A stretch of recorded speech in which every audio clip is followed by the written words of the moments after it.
क्या भारत और बांग्लादेश के दशकों पुराने मैत्रीपूर्ण संबंध एक नए तनाव के दौर से गुजर रहे हैं? आज हम इसी सवाल की परतों को खोलेंगे और समझेंगे कि इन दोनों पड़ोसियों के बीच की ये नई दूरी आखिर क्यों बढ़ रही है और इसके गहरे भू राजनीतिक मायने क्या हैं। हाल ही में भारत ने बांग्लादेश को अपने राजनयिकों के लिए एक नॉन फैमिली पोस्टिंग घोषित कर दिया है। देखिए, ये एक बहुत बड़ा कदम है जो आमतौर पर सिर्फ उन देशों के लिए उठाया जाता है जहां युद्ध या गंभीर असुरक्षा का माहौल हो। इसका सीधा मतलब ये है कि ढाका में तैनात भारतीय राजनयिकों के परिवारों को सुरक्षा कारणों से भारत वापस बुला लिया गया है। जाहिर है, यह एक ऐसा कदम है जो उनके व्यक्तिगत जीवन के साथ साथ दोनों देशों के कूटनीतिक रिश्तों पर भी गहरा असर डालता है। तो चलिए, सबसे पहले इसी फैसले को समझते हैं। राजनयिक परिवारों को भारत लौटने का निर्देश, ये महज एक प्रशासनिक फैसला नहीं है। ये एक बहुत गहरा कूटनीतिक संदेश है जो भारत की गंभीर चिंताओं को साफ साफ दिखाता है। ये वर्गीकरण इसलिए इतना महत्वपूर्ण है क्योंकि यह बांग्लादेश को पाकिस्तान और अफगानिस्तान जैसे देशों की श्रेणी में रखता है जहां भारत के लिए सुरक्षा चिंताएं हमेशा से बहुत ज्यादा रही हैं। तो सवाल ये उठता है कि एक मित्र पड़ोसी देश के लिए आखिर ऐसा कदम क्यों उठाया गया?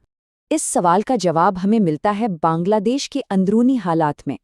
चलिए उन आंतरिक कारकों पर नजर डालते हैं जिन्होंने नई दिल्ली को ये सख्त फैसला लेने पर मजबूर किया होगा। बांग्लादेश में हिंदू अल्पसंख्यक समुदाय पर हो रहे लक्षित हमले भारत के लिए एक बड़ी सुरक्षा और राजनीतिक चिंता का विषय बन गए हैं। और जब वहां की सरकार पर इन घटनाओं को रोकने में नाकाम रहने के आरोप लगते हैं तो इसका सीधा असर भारत की घरेलू राजनीति और जनभावना पर भी पड़ता है, जिससे नई दिल्ली पर कार्रवाई करने का दबाव बढ़ता है। लेकिन बांग्लादेशी पक्ष का नजरिया इससे काफी अलग है। नोबेल पुरस्कार विजेता मोहम्मद यूनुस जैसे प्रमुख व्यक्तियों का तर्क है कि ये घटनाएं सांप्रदायिक नहीं बल्कि सामान्य अपराध का हिस्सा हैं। उनका ये बयान, जैसा कि स्क्रीन पर देखा जा सकता है, इन हमलों को कानून व्यवस्था की एक बड़ी समस्या के तौर पर पेश करता है, न कि किसी एक समुदाय को निशाना बनाने की कार्रवाई के रूप में। ये दिखाता है कि दोनों देशों की धारणाओं में कितना बड़ा अंतर है।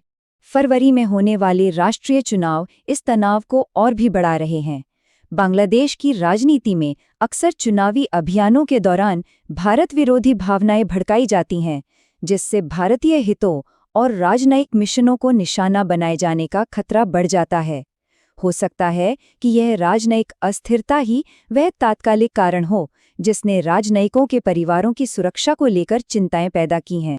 सुरक्षा की इन चिंताओं के अलावा एक और बहुत पुराना और गहरा मुद्दा है जो अब एक रणनीतिक फ्लैश पॉइंट बनता दिख रहा है, और वो है पानी। यहाँ हम बात कर रहे हैं फरक्का बैराज और गंगा जल संधि की।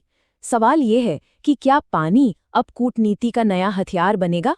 इस समझौते का इतिहास अगर देखें तो 1996 में इस पर हस्ताक्षर होना एक बहुत बड़ी कूटनीतिक सफलता मानी गई थी।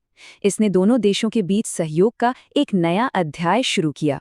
लेकिन अब जब ये संधि 2026 में समाप्त होने वाली है तो इतिहास एक ऐसे मोड़ पर खड़ा है जहां सहयोग की जगह टकराव की आशंका बढ़ रही है। भारत के लिए फरक्का बैराज सिर्फ एक बांध नहीं बल्कि कोलकाता बंदरगाह की जीवन रेखा है। यह हुगली नदी को गाद से मुक्त रखकर बंदरगाह को चालू रखता है, और ये बंदरगाह न केवल पूर्वी भारत के व्यापार के लिए बल्कि भारत की एक्ट ईस्ट नीति के लिए भी रणनीतिक रूप से बहुत महत्वपूर्ण है। इस बंदरगाह का चालू रहना भारत की आर्थिक और सामरिक पहुंच के लिए जरूरी है। 1996 की संधि ने शुष्क मौसम यानी मार्च से मई के बीच दोनों देशों के लिए 35,000 क्यूसेक पानी का न्यूनतम प्रवाह सुनिश्चित किया था। क्यूसेक का मतलब है क्यूबिक फीट प्रति सेकंड, जो पानी के बहाव को मापने की एक इकाई है। ये गारंटी बांग्लादेश की कृषि और पर्यावरण के लिए बेहद अहम थी, लेकिन अब इसी गारंटी का भविष्य अनिश्चित है। तो एक तरफ पानी के बंटवारे का ये तकनीकी मुद्दा है और दूसरी तरफ सुरक्षा और राजनीति की अपनी जटिलताएं हैं। जब ये दोनों दबाव एक साथ मिलते हैं तो रिश्ते पे इसका असर भी कई गुना बढ़ जाता है। यहाँ हम ये जानना चाहेंगे कि इस स्थिति का इम्पैक्ट आप कैसे देखते हैं, प्लीज कमेंट्स में लिखिए। चलिए अब इन सभी कड़ियों को जोड़कर ये समझने की कोशिश करते हैं कि भारत बांग्लादेश संबंधों के लिए इस नई हकीकत के मायने क्या हैं और भविष्य का रास्ता किधर जाता है। जैसा कि इस टेबल में देखा जा सकता है, ये कोई एक मुद्दा नहीं है, बल्कि कई दबाव एक साथ काम कर रहे हैं। राजनयिक स्तर पर रिश्तों का डाउनग्रेड होना भारत की नाराजगी दिखाता है। बांग्लादेश की बिगड़ती आंतरिक सुरक्षा भारतीय हितों के लिए एक सीधा खतरा है। 2026 में जल संधि की समाप्ति भारत को एक बड़ा रणनीतिक लाभ देती है और इसमें पश्चिम बंगाल की क्षेत्रीय राजनीति भी एक अहम भूमिका निभा रही है। ये एक बहुस्तरीय चुनौती है। तो यहाँ सबसे बड़ा सवाल यही उठता है कि क्या भारत की नीति 1996 के आपसी सहयोग से बदलकर 2026 के बाद रणनीतिक दबाव की ओर जाएगी? इसका एक संकेत हमें सिंधु जल संधि के मामले में मिलता है, जहां भारत ने पाकिस्तान पर दबाव बनाने के लिए जल संसाधनों का उपयोग करने का संकेत दिया था। क्या वही सख्त रुख अब बांग्लादेश के प्रति भी अपनाया जा सकता है? गंगा जल संधि की समाप्ति भारत को एक ऐसा शक्तिशाली गैर सैन्य उपकरण दे रही है जिससे वह जल के मुद्दे को बांग्लादेश की आंतरिक सुरक्षा की कार्रवाइयों से जोड़ सकता है। ये सिर्फ एक संधि का अंत नहीं है, ये दोनों देशों के बीच शक्ति संतुलन में एक बुनियादी बदलाव का संकेत है। 2026 के बाद गंगा का पानी सिर्फ एक साझा संसाधन नहीं रहेगा, बल्कि भारत के हाथ में एक ऐसा रणनीतिक लीवर बन सकता है जो दक्षिण एशिया की भू राजनीति को हमेशा के लिए बदल सकता है।